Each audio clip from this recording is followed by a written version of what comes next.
One of the most important parts of any training within the internal arts is the preparation for the training.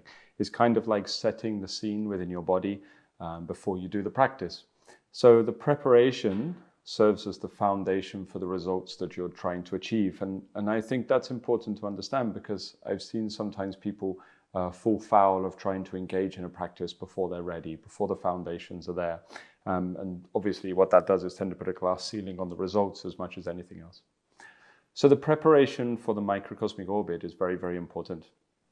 We have preparation that should be done specifically right before we do a practice, but then we also have preparation with regards to the level of skill we should already have attained within our body prior to attempting to activate the start of the microcosmic orbit. So the preparation really for us refers to a couple of things. The first is the breath. The quality of your breathing wants to be at a certain stage prior to beginning microcosmic orbit practice. And there's various reasons for this, which I'll explore in a second. If your breathing is not of the correct quality, if it doesn't have the correct gong contained within it, then it's going to make the microcosmic orbit either a little bit sort of choppy in quality or very difficult to begin, or in some cases it can actually deplete the body, because your breath has a very, very close connection to that spark of energy within your system, you know. Second thing that needs to be prepared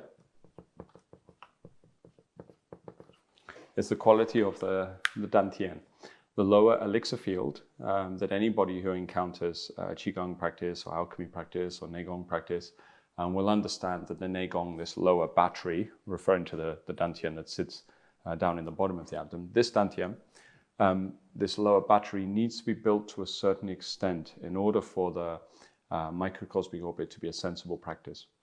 In actual fact, the opening of the Du channel, the beginning of the microcosmic orbit, actually begins automatically when the dantian is at a certain stage of development anyway, providing we just put a couple of little tweaks into our exercises.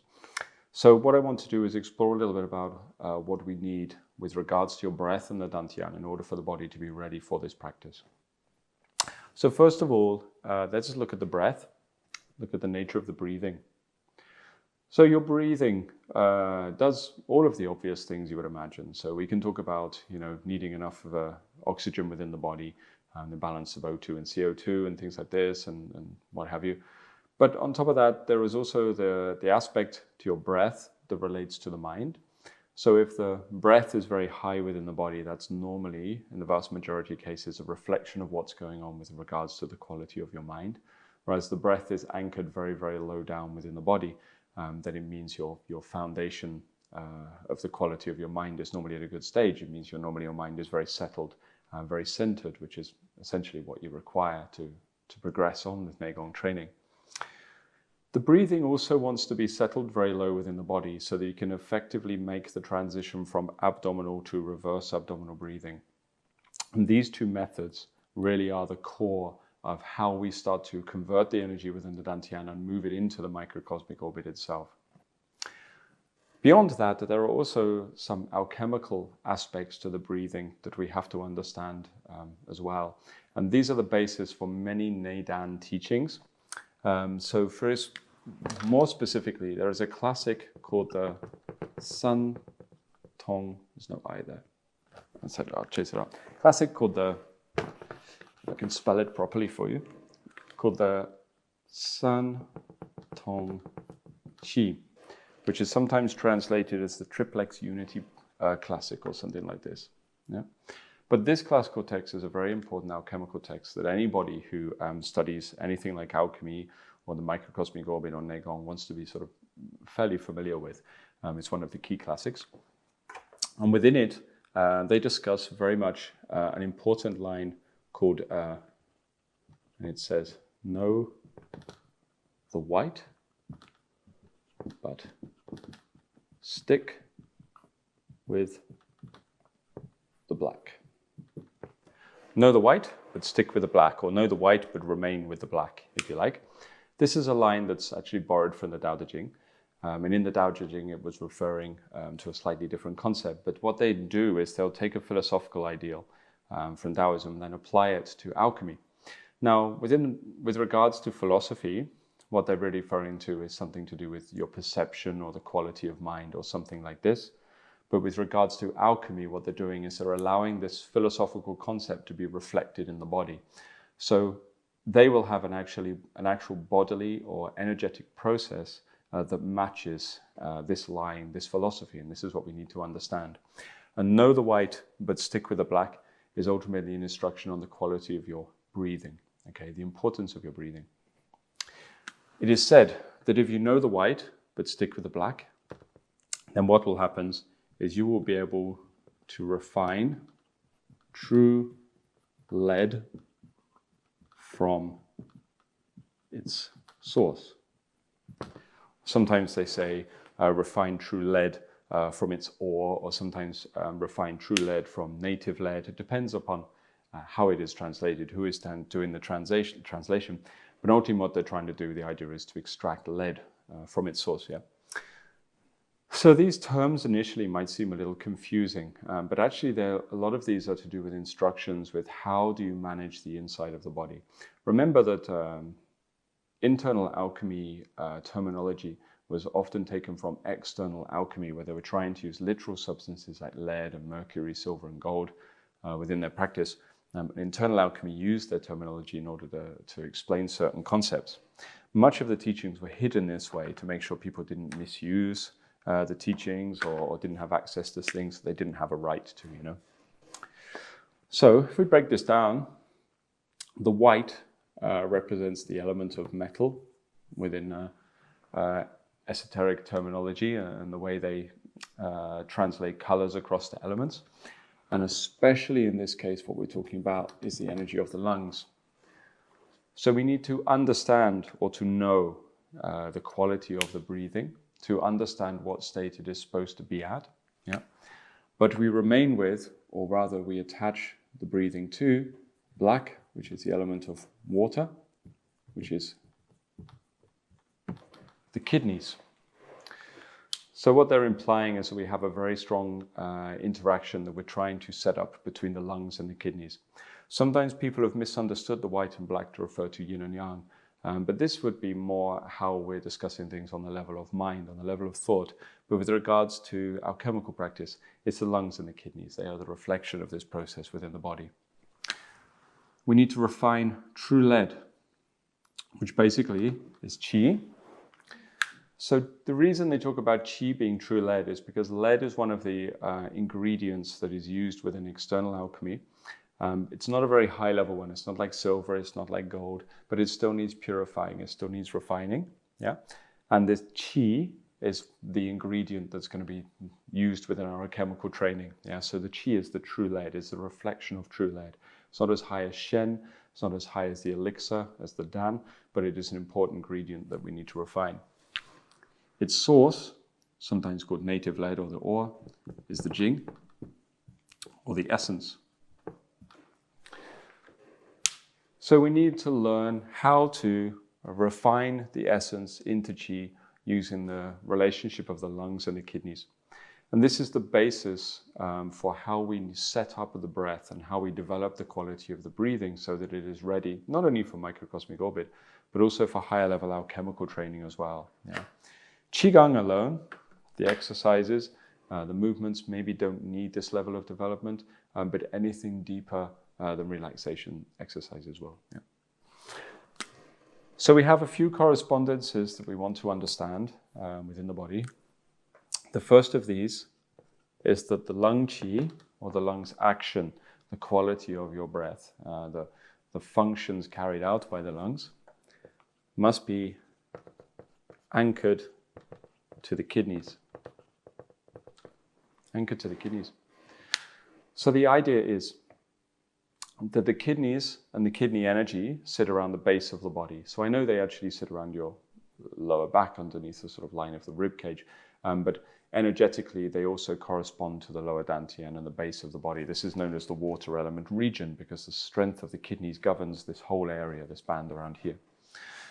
So the lung qi must be anchored to the kidneys. So the idea is that when we breathe, there is a focal point to the breathing Does the breathing remain high in the chest? Does it remain under the clavicles? Does it get stuck up here around the ribcage? Does it get caught on the diaphragm? All of these would indicate a slightly unanchored breathing. The breath is not anchored. Because the idea is that when you breathe, the focal point, not just the stretch of your abdomen, but the actual focal point for the effect of the breath, the influence of the breath, must be low down within the water element region of the body. We don't make that happen. I don't agree with practices where people try to sort of consciously push their breath very low down in the body, because that would be the lungs making the action. We don't want that. The kidneys are the anchor. So the idea is that if the kidney energy is refined in the correct fashion, then when you breathe, what will happen is the lung energy will be pulled down by the kidneys and naturally anchor very, very low down in the body. No need to breathe nice and deep or try to stretch different regions of your body or try to force the breath down. The kidneys will do the work. Okay, they will pull the breath down. If the kidneys are unanchored, then the breath is like a balloon that is trying to escape, a helium balloon. It is not caught, it is not anchored down yet. If the lung qi is anchored to the kidneys effectively, then you will have the beginnings of abdominal breathing. And abdominal breathing, as in not forced, not contrived, but natural abdominal breathing, is the first of the breathing patterns we need to prepare for the microcosmic orbit. Now, the kidney energy, when it is anchoring the breath down, what it means is that now there starts to be an interaction between qi and jing. An interaction between qi and jing. And this is what we need to start developing within the body so that the energy starts to build. It's not a high enough energy to fill the dantian. It's not a high enough energy to refine and convert into shen or anything like this. It is purely an interaction of the acquired energies, the postnatal energy within your body. Yeah. The kidneys must be nice and strong in order for the breath to be anchored. Somebody with very, very weak kidneys will have a lot of difficulty anchoring their breath. So when I've taught people Qigong, I've got some people that when they start, they breathe very, very high, and they've been told to try to force the breath down, or a lot of people will say they feel stuck around the solar plexus or the diaphragm, it's like the breath won't go down. And okay, you can release the diaphragm, you can try to stretch the body, but ultimately, the problem probably resides within the energy of the water element or the kidneys, the ore from which the true lead must be extracted. Because if the kidney energy was strong enough, if the base of the body was strong enough, if the water element was strong enough, then the breath would naturally move down past all of these obstacles and anchor itself into the dantian anyway.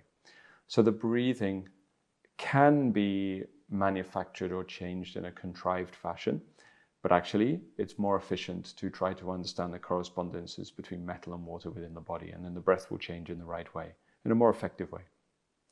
We can say that a contrived breathing method is something we try to change. We try to breathe here, we try to breathe there, we try to breathe in this way, this many seconds, so on and so on.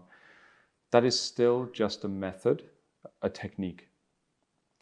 If, however, the kidney energy is strong enough, the water element is conditioned so that the breath stretches down to anchor itself into the water element, then we can say that this is a quality.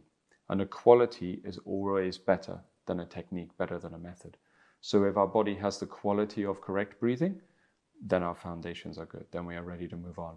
If the quality is there, it means the breathing will be of a high level, even if I am ignoring it, even if I am not focusing on it and I'm carrying out other tasks, I am safe in the knowledge that the quality of correct breathing is there. So how to establish the strength of the kidneys? Before we look at any practices, the ore from which the true lead must be extracted. First of all, we need to look at stress. Okay, number one, your stress levels. Now the kidneys and the adrenals and the nervous system, they have a very, very close relationship. The kidneys are around the back near the Du channel, which essentially is a large part of that is a large complex of nerves that run through the spine. Adrenaline is obviously closely related to the kidneys anyway. If there is a lot of mental stress, emotional stress, then the kidneys are under strain. If there is chronic stress, chronic mental disturbance, then the kidneys start to deplete. As they start to deplete in energy, they become exhausted, then they no longer anchor the lung qi, so the breath will rise within the body. So the first step towards anchoring the breath to the kidneys is to calm the mind. Now we can calm the mind acutely. We might have a calming method, or we can sit and relax and let it go. But also then we have a chronic level of stress as well, which is partially to do with our life, but more importantly on how to do with how you're dealing with your life. Because some people have a different stress threshold, right? So some people can have a very minor difficulty in life that is very, very stressful. Some people can have a lot going on that doesn't register very high on their stress levels just because they have a different threshold to how they deal with such things. There's also the other factor that maybe some people's stress affects them in the mind, so it's very easy for them to understand their stress because they're emotional, where some people are very centered, but the stress affects them in the body.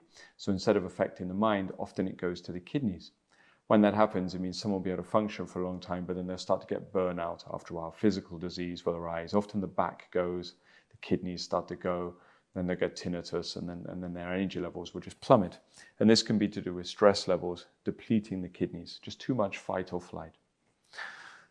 Now we want to take our body out of this stress state, definitely, out of the stress state, so the kidneys can relax.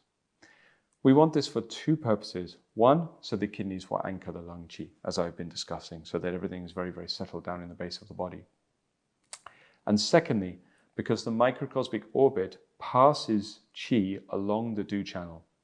Now, if the qi passes along the Du channel, the channel that runs up your back, and the kidneys are not very strong, or they're not very anchored, they're not very centered, if your stress levels are very high, then what will happen is it'll actually throw your stress levels into a further stress state.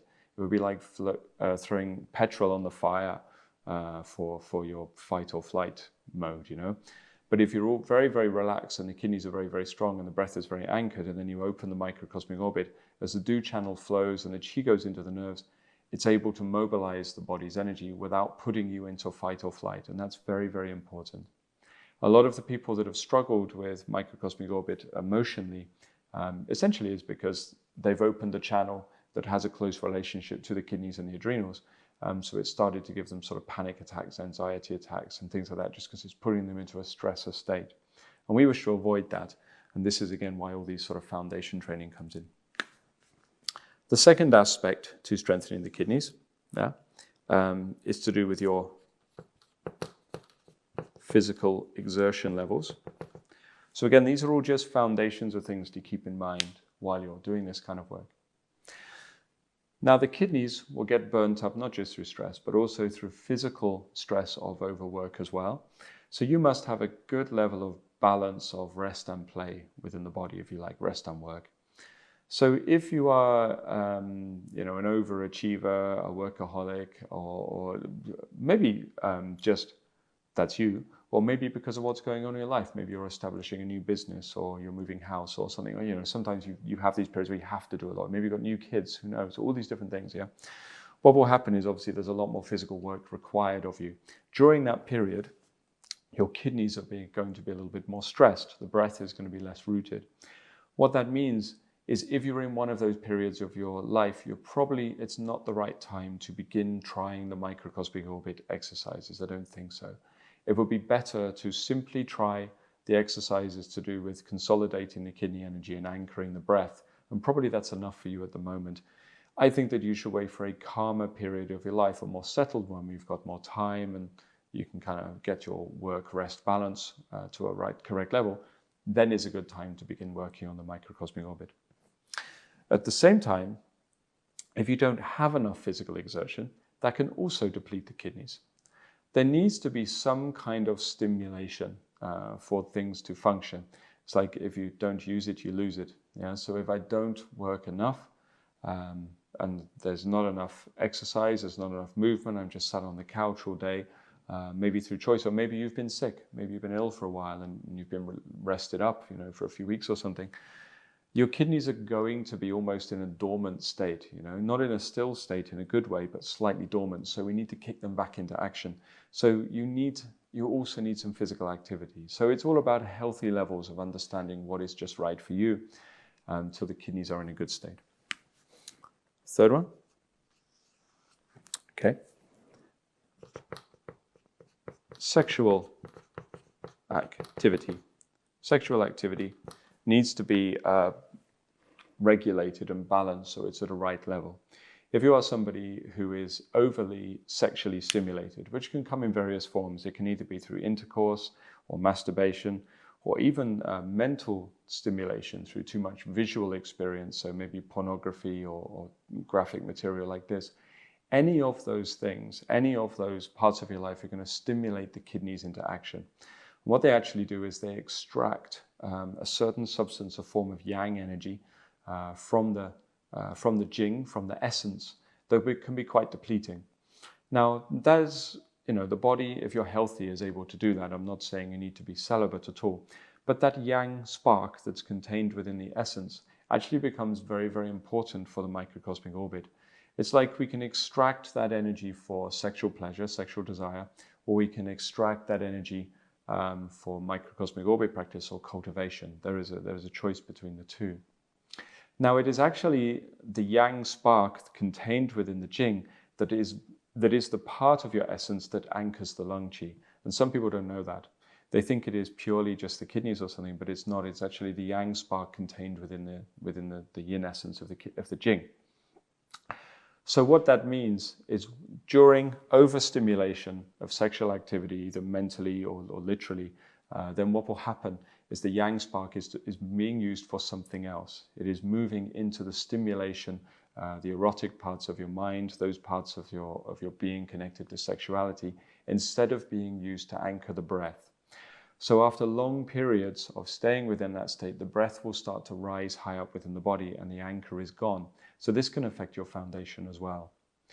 Now, if we actually go back to the saying of refining the true lead from its source, with regards to Qigong, with regards to Neigong, actually the part of the essence that we use to create Qi, okay, to extract from the essence, is that yang spark. We don't deplete the yin to build Qi, and that's very, very important to understand. So maybe I'll write this here for you, because I think sometimes people miss this.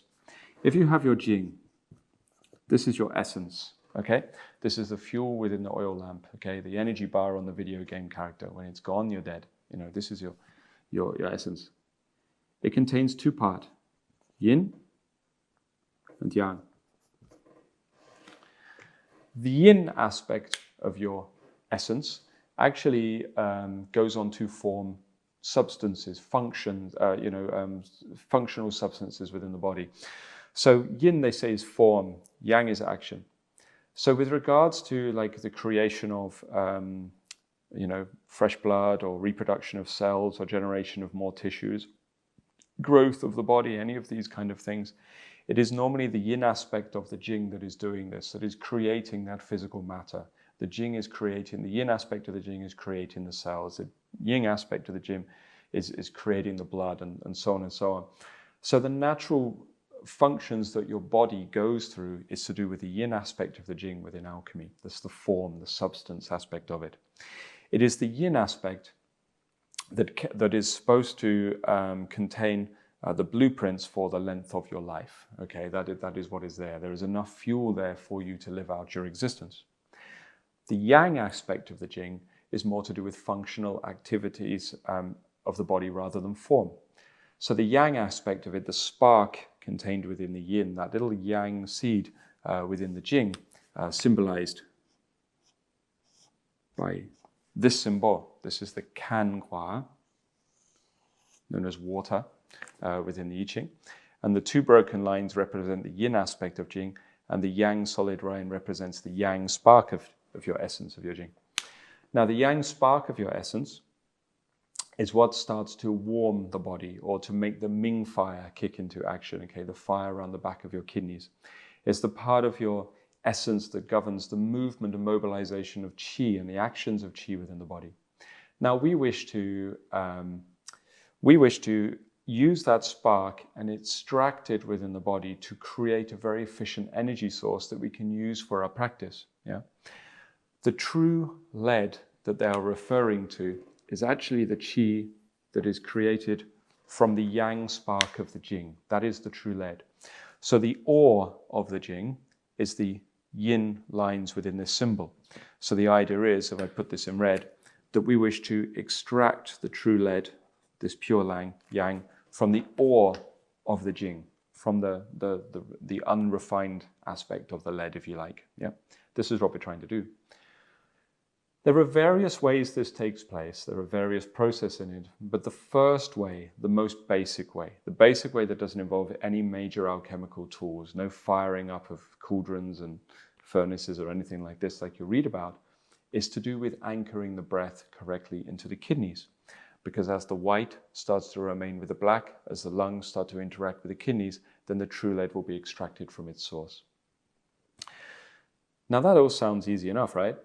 But ultimately, what I'm trying to get at is the first thing you're going to do before you do any of this practice is look at your lifestyle and your habits. Lifestyle and habits. Stress will cause the yang aspect of the Jing to fire up and put you into fight or flight.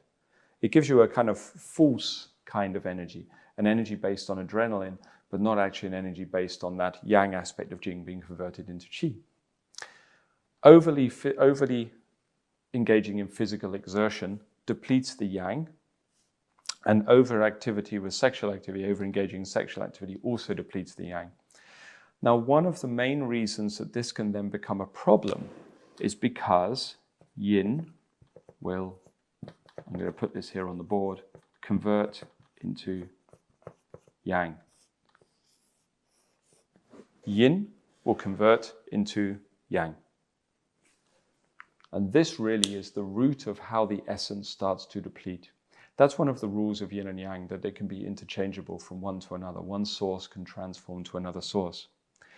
Now, if the yin aspect of your Jing contains the fluid for life, the ability to reproduce your cells or produce the blood, or maybe for the DNA to remain healthy, and all of these kind of physical things, physiological things, and yang contains the energy for the body, what will happen is if I deplete the yang aspect of the Jing, then the yin aspect of the Jing will start to convert more. It will convert into yang to replace that central line of the symbol of the kanghua, if you like. This means that the yin starts to become depleted. The yin is not depleted because you are using it up directly. The yin is becoming depleted because it's trying to replace the yang spark that you're using incorrectly through your activity. The result of this is, in Chinese medicine, we say you become yin deficient, I suppose would be the term, kidney yin deficient or just yin deficient. And there's all sorts of signs and thermal interactions that take place in the body when this happens. But with regards to your life and with regards to alchemy, when the yin starts to break down, then the aging process is faster.